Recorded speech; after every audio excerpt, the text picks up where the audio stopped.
മഗ്‌രിബ് നിസ്കാരത്തിന് മുമ്പായി 4 ദിക്റുകൾ ഒരാൾ അവരുടെ ജീവിതത്തിൽ കൊണ്ടുവരണം. ആ 4 ദിക്റുകൾ അവരുടെ ജീവിതത്തിൽ എന്നും മാറ്റമായിരിക്കും. ആ പരിശുദ്ധമായ 4 ദിക്റുകൾ ഏതൊരാൾ ചൊല്ലിക്കൊണ്ട് അവന്റെ ജീവിതത്തിൽ കൊണ്ടുവരുന്നോ, അല്ലാഹു സുബ്ഹാനഹു വ തആല അവന്റെ ജീവിതത്തിൽ അല്ലാഹു ബറക്കത്ത് ചെയ്യും. അപ്പൊ ചിലർ ചോദിക്കും, നോമ്പുണ്ടെങ്കിൽ ചെല്ലാൻ പറ്റുമെന്ന്. നോമ്പുള്ളവർക്ക് ചെല്ലാം, ഇല്ലാത്തവർക്ക് ചെല്ലാം. നോമ്പും ഈ ദിക്റുമായിട്ട് ബന്ധമില്ല.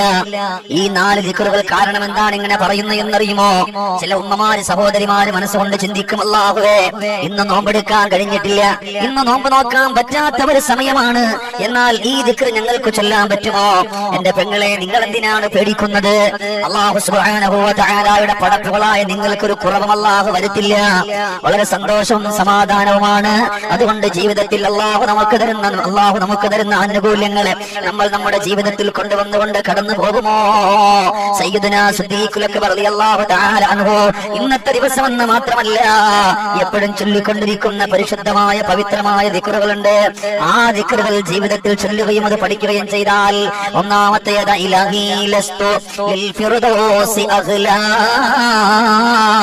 വലാ അഖ്വാ അലാ നാരിൽ ജഹീമി فهب لي توبة واغفر ذنوبي فإنك غافر الذنب العظيم. ഒരുപാട് പാപങ്ങൾ നമ്മളിൽ വന്നുപോയി, ഒരുപാട് തെറ്റുകൾ നമ്മളിൽ വന്നുപോയി. എന്നാൽ ആ തെറ്റുകളിൽ നിന്നും തിന്മയിൽ നിന്നൊക്കെ നമുക്കൊരു മോചനത്തിന്റെ സൗകുമാരത കിട്ടണോ? അതുകൊണ്ട് ഈ ഒരു ബൈത്ത് നല്ലതാണ്. ഇലാഹി എന്റെ തമ്പുരാൻ, ഉള്ളവരും ഇല്ലാത്തവരുമൊക്കെ നിറഞ്ഞ മനസ്സോടുകൂടി തൗബ ചൊല്ലുമോ? അതിൽപ്പെട്ട ഒന്നാമത്തെ തൗബയിൽ ഏറ്റവും നല്ലതേതാ? അസ്തഗ്ഫിറുല്ലാഹ റബ്ബി അസ്തഗ്ഫിറുല്ലാഹ റബ്ബി മിൻ കുല്ലി ദംബിൻ വ ഖതീഅത്തിൻ വ അതൂബു ഇലൈഹി. ഇതിനകത്ത് എല്ലാം അടങ്ങിക്കിടപ്പുണ്ട്. അസ്തഗ്ഫിറുല്ലാഹ്, അല്ലാഹുവേ നിന്നോട് ഞാൻ പൊറുക്കലിനെ ചോദിക്കുകയാണ്. അസ്തഗ്ഫിറുല്ലാഹ റബ്ബി, എന്നെ പടച്ചു പരിപാലിക്കുന്ന തമ്പുരാനിലേക്ക് ഞാൻ പൊറുക്കലിനെ ചോദിക്കുകയാണ്. മിൻ കുല്ലി ദംബിൻ, എല്ലാ പാപത്തിൽ നിന്നും, വ ഖതീഅത്തിൻ, എല്ലാ തെറ്റുകളിൽ നിന്നും, വ അതൂബു ഇലൈഹി, എല്ലാ പാപത്തിൽ നിന്നും. അല്ലാഹുവേ മഗ്‌രിബ് നിസ്കാരത്തിന് മുമ്പ് ഇദാ ജാഅ നസ്റുല്ലാഹി വൽ ഫത്ഹ് വറഅയ്ത അന്നാസ യദ്ഖുലൂന ഫീ ദീനില്ലാഹി അഫ്വാജാ ഫസബ്ബിഹു ബിഹംദി റബ്ബിക വസ്തഗ്ഫിർഹു ഇന്നഹു കാന തവ്വാബാ.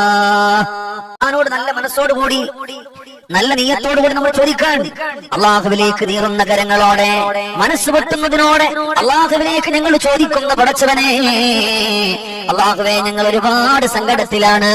ഒരു മനുഷ്യൻ ഇദാ ജാഅ നസ്റുല്ലാഹ്, സൂറത്തുൻ നസ്ർ, അള്ളാഹുവിന്റെ സഹായത്തെ ചോദിക്കുന്ന പരിശുദ്ധമായ സൂറത്തുൻ നസ്ർ. ആ സൂറത്തുൻ നസ്ർ ഓതിയിട്ട് ഒരാൾ ഏത് കാര്യം പറയുന്നോ, അങ്ങനെ പറഞ്ഞാൽ അവൻ എന്ത് ദുആ ചെയ്യുന്നു, അങ്ങനെ ദുആ ചെയ്താൽ അവൻ കടത്തിന്റെ കെണിയിലാണെങ്കിൽ പോലും അവർക്ക് ദുആ ചെയ്തുകൊണ്ട് കടന്നു വന്നാൽ, അവൻ കടത്തിന്റെ കെണിയിലാണെങ്കിൽ പോലും ഇത് ചൊല്ലിയിട്ട് വന്നാൽ അവന്റെ സങ്കടം അല്ലാഹു മാറ്റുകയാണ്. നബി പോലും അവിടെ നിന്ന് പറഞ്ഞു പോയത്, നബി നിങ്ങൾ ഓതുമായിരുന്നു. എപ്പോഴാണ്? മഗ്‌രിബ് നിസ്കാരം കഴിഞ്ഞ പാടെ.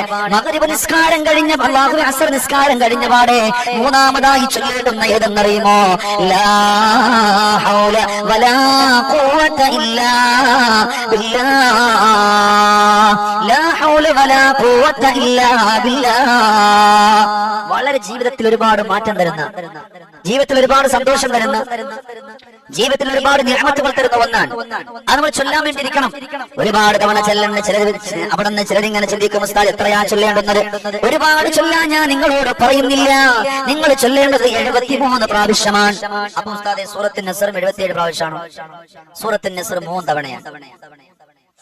സൂറത്തുൻ നസ്ർ 3 തവണയാണ്. അല്ലാഹു സുബ്ഹാനഹു വ തആല ചെല്ലാനുള്ള സൗഭാഗ്യം നമുക്ക് തരട്ടെ. ലാ ഹൗല വലാ ഖുവത ഇല്ലാ ബില്ലാഹ് 73 പ്രാവശ്യം ഒന്ന് ചൊല്ലുമോ? ഇട്ടൊന്ന് ചൊല്ലിയാൽ ഏതാണ്? ഹസ്ബുനല്ലാഹു വ നിഅമൽ വകീൽ നിഅമൽ മൗലാ വ നിഅമൻ നസീർ. നിങ്ങൾക്കറിയാവുന്ന ദിക്റാൻ. പക്ഷേ ഈ പരിശുദ്ധമായ, ഈ പവിത്രമായ ഈ ഉള്ള ദിവസം അസ്ർ നിസ്കാരത്തിന് മുമ്പ് നമ്മൾ ചെയ്യണം. അതുകൊണ്ട് ഇൻഷാ അല്ലാഹ് ഈ പറഞ്ഞ 4 സൂറത്ത് നമ്മുടെ ജീവിതത്തിൽ കൊണ്ടുവരണം. അല്ലാഹു നീ നമ്മെ എല്ലാവരെയും നീ രക്ഷപ്പെടുത്തണേ പടച്ചവനെ. അൽഹംദുലില്ലാഹ്.